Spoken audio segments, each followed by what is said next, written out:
Hi, I'm Tracy Schuhmacher. I'm the food and drink reporter for the Democrat and Chronicle, and I'm here with my colleague, Will Cleveland. Will, I've always wanted to have beer with you. I never thought that this would be the setting. I always thought we'd be out in the bar. Didn't think it'd be in a work-condoned environment. I'm kind of excited about that. This is really cool. So you're here to talk about your column this week. Yeah, so this week I wrote about New England-style IPAs, which are really all the rage right now in craft beer. You know, IPAs are the biggest category of craft beer by a mile. I had a stat in my column from Dr. Bart Watson, who's the chief economist for the Colorado-based Brewers Association, and he said that off-premise sales, out of every dollar that's spent on craft beer, 28 cents on average is spent on IPAs. So over a quarter of the spending is on IPAs. And it's funny because I've always thought of them as really bitter. I've never really been a big IPA fan, but that's definitely the thing. Yes, but the point of my column is that this specific style called New England style, Vermont style, you know, it started with these beers right here, which is a really famous brewery in Stowe, Vermont, also in Waterbury, called The Alchemist. But they make these beers that are super, super juicy, and the way they brew them and the types of hops they use, it really cuts down on the perceived bitterness of the beer. So you get something that's really flavorful and really juicy, and it doesn't really have that, you know, that traditional, you know, Pacific Northwest piney, grapefruity bitterness that most people associate with IPAs. So it might be an IPA that I actually would like. Absolutely. Well, the funny part is my dad likes these kind of beers, and you know, he's the kind of guy who will only drink like a Jenny or a Pilsner or something like that. And the point of this style is there's no one in Rochester that's making it, which is kind of how I approach this column. And there's people in Rochester who are making stuff that's similar, but there's no one in Rochester who's really taken advantage of this craze and kind of done a Rochester style, a Rochester spin on New England style IPAs. So I wanted to use my column to be kind of a discussion, you know, so I talked to 4 or 5 different brewers, a bar owner, some other people about why this style isn't made in Rochester. You know, whether it's too traditional, whether the ingredients are too expensive, and just, you know, if it plays into the personal preference of the brewers.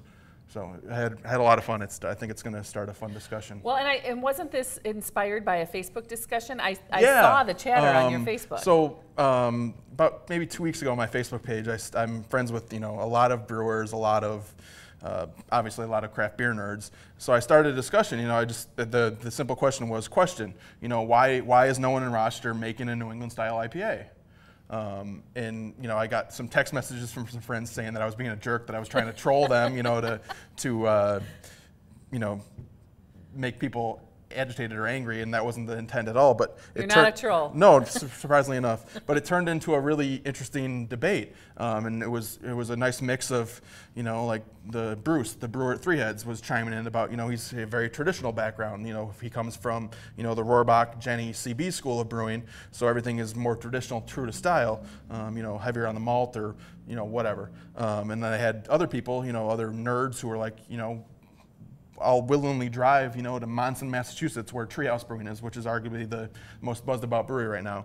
And you know, I'll drive 5.5 hours. I'll leave my house at 3:30 in the morning, and I'll get in line. Try to get in line by 8 or 9 in the morning. They open at noon. You'll do this? No, I've never done it. Oh, but people on your Facebook page do yeah. it. Okay. A lot of my friends do it. That's how I get some of these beers, honestly, wow. because you know, just have generous friends. So it's interesting that people will drive these long distances to drink these beers, you know, to get these beers. It's created a lot of fervor that, you know, we don't really see locally. And the thing I've seen, or the place I've seen that kind of does it the most locally is Prison City in Auburn. Mm-hmm. I wrote a blog post about it last month.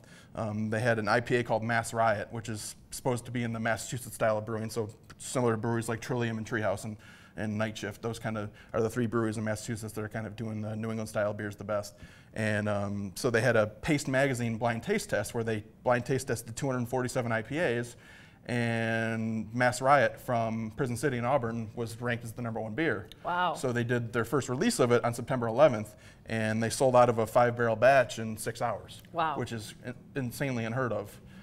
So that kind of got me thinking, you know, if people can get that excited about that kind of beer in Auburn, you know, Cayuga County, where, you know, to be honest, what else is there? I mean, you have the prison. And if they can do that in Auburn, why can't someone do that in Rochester? So that kind of got me thinking a little bit, and that's where I posted the question and kind of formed the backbone for what turned into a column. And it seems like people are really interested since. Yeah, and you were excited about that. Yeah, I was very, very excited. Cool. So yeah. I think we should taste these things. Yeah, for sure. Okay. So this one is Heady Topper from The Alchemist. It's kind of the beer, it's been around about 10 years. It's from the Alchemist in Vermont, like I said. It's kind of the beer that really created this entire style. But what's interesting about this is they just opened a multi-million-dollar brewery in Stowe, you know, a ski town. While you talk, I'm yeah, open. Go for it. So they just opened this multi-million-dollar brewery, and the beer is generally only available. Come on. I screwed that up.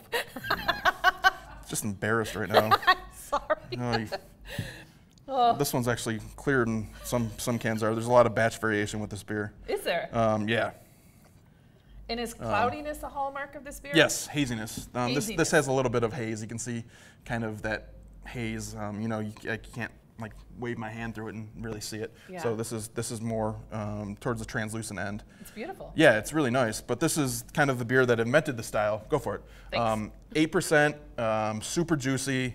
Got a nice creamy mouthfeel, and it's very low on the perceived bitterness scale because it's all in the way they use the hops. You know, so it's all late addition. So when they're brewing the beer, at the end of the boil, they call it the whirlpool. That's normally when they'll add most of the hops, and then they dry hop the crap out of these beers, which is basically, it's almost like tea bagging if you think about it. Like you get like a tea bag and you steep it in the beer, and that's what gives the beer its nose. I mean, there's different ways to dry hop. That's just one of them. But yeah. I'm getting paid to drink at work right now, so I'm pretty cool. That's awesome. Hey, while you're drinking, I'm going to mention that if people are interested in tasting beer, I don't know about these beers. No, local beers. Local beers, yeah. as well as wine and cider. Yep. The DNC is having an event called Grapes and Grains on November 5th. It'll be across the street from our building at the Metropolitan, which I'm really excited to see that building. I haven't been in there. I was in there for an event last weekend. Were you? I haven't been in there yet. Yeah, we're just in the concourse area, but I'm really interested to see what it's going to look like up there. And, you know, So so it's the old Chase building for anyone. Yeah, so that's going to be a cool event. Will and I will be there. Yeah. Hopefully doing the same thing we're doing right now. Yeah, just hanging out, having beer. So come see us, and it'll be on the DNC Facebook page for information. Anything else you have to add, or should we just say cheers? No, I'm just I'm excited, and I hope this starts a conversation. I hope people get excited because, you know, beer's meant to be shared. It's meant to be talked about, and I'm excited to you know, play whatever little role I can to, you know, start these discussions. Awesome. Yeah. Cheers. Cheers.